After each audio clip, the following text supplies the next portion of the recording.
Ready? बच्चों एक सवाल है। आदित्य को 2 कमरों का घर बनाना है। कमरे में एक कमरे में 4600 ईंटें लगती हैं, उसके पास 2500 ईंटें हैं। उसे कितनी ईंटें और चाहिए? तो आइए करते हैं। आदित्य को 2 कमरों का घर बनाना है, उसके लिए हम आदित्य के पास है एक कमरे में ईंटें लगती हैं 4600। कितनी लग रही है? 4600 यानी कि 4600। तो 2 कमरों में ईंटें कितनी लगेंगी? 2 कमरों में ईंटें पता करनी तो क्या करेंगे हम? 4600 को 2 से गुणा कर देंगे, है ना? तो 2 का पहाड़ा पढ़ना आता है? तो 2 का पहाड़ा 0 बार पढ़ेंगे कितना आएगा?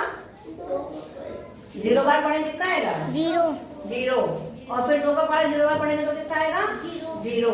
फिर 2 का पहाड़ा 6 बार पढ़ेंगे तो 12 का यहाँ 2 लिख देंगे, हाथ से लगा कितना? 1। और 2 का पहाड़ा 4 बार पढ़ेंगे तो 8। और 8 में 1 जोड़ेंगे 9। तो ये हमारा हो जाएगा 9200। ठीक। तो 2 कमरे बनाने के लिए ईंटें चाहिए 9200। आदित्य के पास ईंटें हैं, कितनी ईंटें हैं? 2500। ठीक। अब आदित्य को और कितनी ईंटें चाहिए? यानी कि आदित्य को 2 कमरों की ईंटें चाहिए 9200, उसके पास है 2500।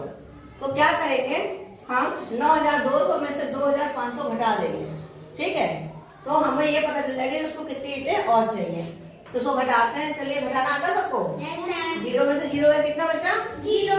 फिर 0 में से 0 गया कितना बचा? 0। अब 2 में से 5 जाएगा? क्या करेंगे?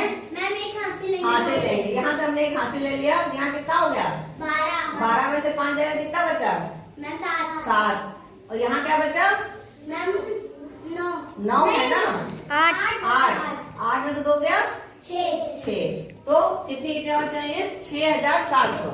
अब जब हम लोग इबारती प्रश्न करते हैं तो उत्तर इस तरह से लिखा जाएगा, आदित्य को 2 कमरे बनवाने के लिए 6700 ईंटें चाहिए। ठीक है। तो इबारती प्रश्न इस